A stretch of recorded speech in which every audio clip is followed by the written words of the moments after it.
Assalamualaikum warahmatullahi wabarakatuh. We are from Group 2 and our member first is Bintang Karisma Akbar, dia Nur Azizah, dia Alma Zaharani, Susi Nur Amelia, Nur Hafidiyah Istiqomah, Muhammad Alvin Hidayah, and Risang Krishna Murti. And we are going to explain about language and culture. For the first speaker, time is yours. Okay, my name is Bintang Karisma Akbar. This time I would like to explain about definition, language, and culture. So the point of the definition language in the PowerPoint is language is a symbol or system that people use to communicate each other. And for the culture is not only about art. Culture integrates human knowledge, belief, and behavior, which depend on the capacity of symbolic thought and social learning. So, language and culture is a complex one. The two are is intertwined, and if you interacting with another language, it means that you are also interact with another culture. You cannot understand one culture if you not access this culture. So jadi kita dengan kita berinteraksi dengan bahasa lain itu kita juga berinteraksi dengan budaya mereka karena kita memiliki bahasa yang berbeda-beda gitu. Jadi setiap budaya itu memiliki bahasa yang berbeda dan kita tidak bisa berinteraksi dengan budaya lain jika kita tidak memahami suatu budaya tersebut berdasarkan bahasanya secara langsung. So in this slide, we will talk about the Sapir-Whorf terminology. First is the Sapir-Whorf hypothesis is the theory that an individual's thoughts and actions are determined by the language or languages that individual speaks. Jadi menurut Sapir-Whorf ini, setiap individu, pola pikirnya dan perilakunya itu dipengaruhi oleh bahasa yang mereka gunakan. Jadi setiap individunya itu mempunyai pola pikir dan perilaku yang mana didasari oleh bahasa yang mereka gunakan tersebut. Then, according to the Sapir-Whorf terminology, there are two kinds of languages. First is determinism language, and the second is relativism language.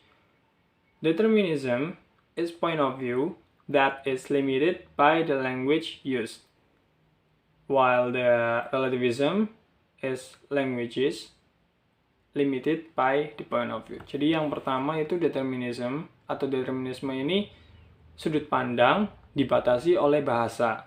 Sedangkan yang relativism, bahasa dibatasi oleh sudut pandang. Sebagai contoh, yang determinism itu dalam bahasa Indonesia kita mengenal padi, gabah, beras, sama nasi. Nah, kalau saya menyebut padi, mungkin teman-teman langsung berpikiran bahwa padi itu padi yang mau ditanam gitu. Kalau misalkan saya mengatakan gabah, kemungkinan teman-teman bakalan berpikir tentang, oh ya ini padi yang sudah dipanen. Nah, ketika saya bicara tentang beras, teman-teman pasti berpikir tentang ini padi yang sudah jadi dan siap untuk dimasak.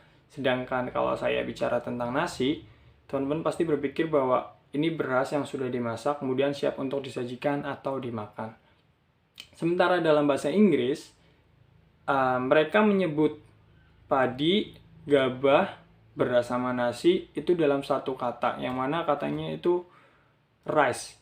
Jadi, meskipun kita bicara tentang padi yang ada di lahan, rice in the field, so mereka bakalan mengatakan rice. Ketika kita bicara tentang nasi, mereka juga akan mengatakan rice.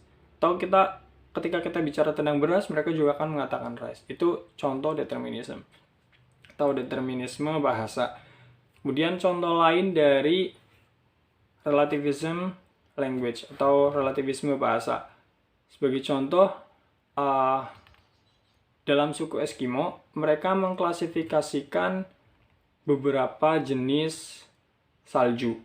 Artinya mereka mengenal salju dan mereka mengklasifikasikan jenis-jenisnya. Salju itu ada beberapa seperti itu. Sedangkan kita yang tidak terlalu tahu tentang salju, kita hanya menyebut salju ya salju. salju is salju, seperti itu. Jadi relativisme sendiri kan itu tadi bahasa dibatasi oleh sudut pandang. Karena sudut pandang kita terhadap salju itu sedikit atau terbatas, jadi kita tidak bisa menyebutkan bahwa salju ini salju apa, salju ini salju apa, salju ini salju apa, seperti itu. Karena pola pikir kita terbatas atau sudut pandang kita terbatas, jadi bahasa yang kita gunakan yaitu salju, salju, salju, seperti itu. Sedangkan suku Eskimo kan itu menyebutnya berbagai jenis, seperti itu. Atau contoh lainnya yang lebih mudah itu Barbie. Nah, kalau misalkan cowok-cowok itu kan rata-rata menyebut Barbie is Barbie. Jadi mereka tidak tahu ini Barbie apa, ini Barbie apa, ini Barbie apa. Kalau cewek rata-rata pasti mengenal ini Barbie, ini apa ya, Tambelina atau apapun itulah. Intinya yang Barbie ini kan ada nama-namanya gitu. Jadi karena cowok itu sudut pandangnya terbatas terhadap Barbie, jadi mereka menggunakan bahasa yang sama untuk mengenali Barbie tersebut, yaitu Barbie. Ini apa? Ini Barbie, sama seperti itu. Jadi itu yang disebut relativisme bahasa. Okay, the next slide will be delivered by Dea. Thank you. My name is Denur Aziza. I want to explain about kinship system. Kinship is the most universal and basic of all human relationships and is based on ties of blood, marriage, and adoption. The kinship system, which determines who is called what. It is not the behavior of individuals which leads them to be called this or that. For example, in English, both your father's father and your mother's father and your mother's father are called grandfather, but that term includes another term, father. Okay, this is the table of relationship and equivalencies in a kinship system. Equivalencies adalah kesetaraan atau kesamaan kedudukan di pohon keluarga atau dalam silsilah keluarga. Contohnya, sister sama dengan mother. Kenapa? Karena ketika seorang mother memiliki saudara, mother tersebut merupakan seorang sister dari saudara tersebut. Kalau yang relationship itu sebutan seseorang dilihat dari perspektif yang berbeda dalam silsilah keluarga atau dalam pohon keluarga tersebut. Sekian. Hello, my name is Dea Almazharani, and here I will explain about taxonomies. The above discussions of kinship terminology shows how basic are certain system of classification in language and society. Jadi maksudnya adalah people also use orang-orang juga menggunakan bahasa untuk classify and categorize various aspects of the world in which they live, but they do not always classify the things that the scientists do. Language itself has its own classes of units. Jadi bahasa juga memiliki kelas tersendiri. Misalnya, for example, vowels and consonants, noun and verbs, and statement and questions. Hi, my name is Nur Hafida Istiqomah, and I would like to explain about color terminology. Berlin and Kai's typological pattern relating to specific subsection of the term color, which is named the basic color term. The basic color term represent words color that stand out and are commonly used, and in English composed from red, orange, yellow, green, blue, purple, pink, gray, brown, white, and black. So, how color connect with language and culture because how we see color will be represent how our language is built. Jadi, bagaimana color ini bisa mempengaruhi sebuah budaya dan juga bahasa, karena perbedaan budaya dalam melihat sebuah warna akan membuat mereka berbeda pengertian tentang sebuah bahasa. Color in English are categorized into basic color concepts that is further explained into 3 color groups. The first is basic color, the second is combination or secondary color, and the third is variation or tertiary color.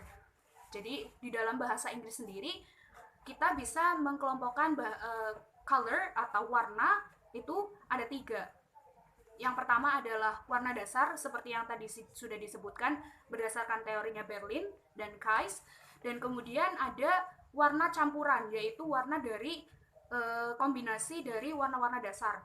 Yang kemudian yang ketiga adalah variasi. Variasi ini adalah campuran dari warna yang sudah dikombinasikan atau secondary color. Nah, itu semua akan membedakan kita melihat warna.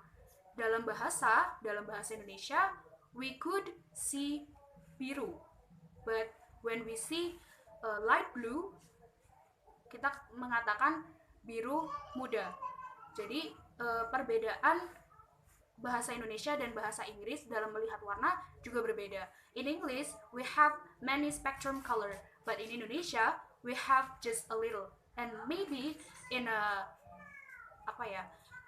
suku terdalam, we can see that there are small tribes that they just can define color into 2, black and white, because they have no other spectrum of that. Jadi itu mengapa color bisa mempengaruhi bahasa dan juga menjadi budaya.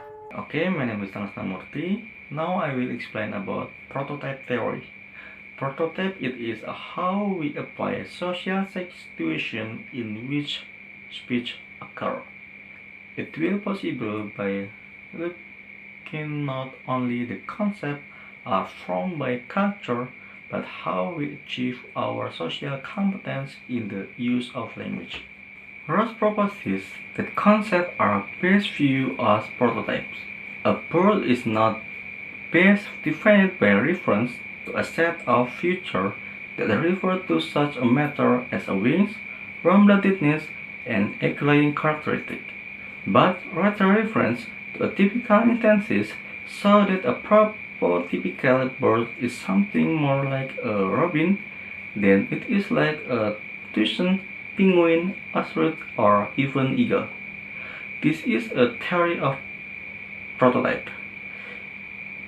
As we saw in the preceding section, individuals do have an idea of typical instances of color, and these ideas are remarkably similar among various culture groups. Dalam teori prototype, kita lebih membahas mengenai karakteristik. Misalnya tadi burung.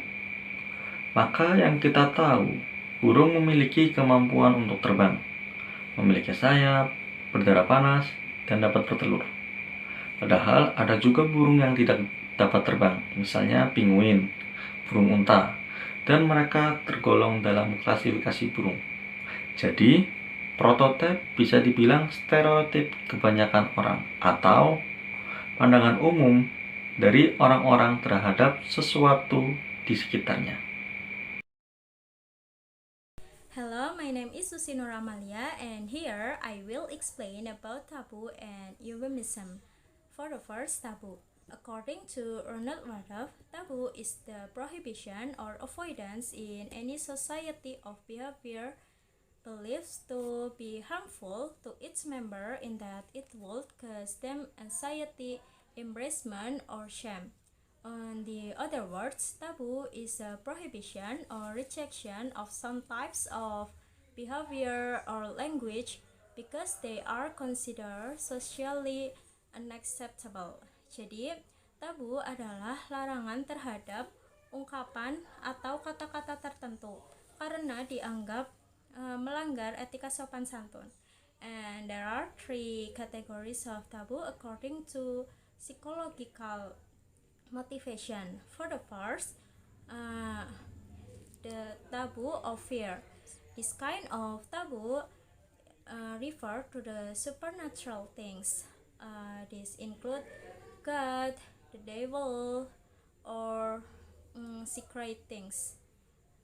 For example, the words relating to the religion, such as "Oh my God," "Go to the hell," or "Jesus Christ."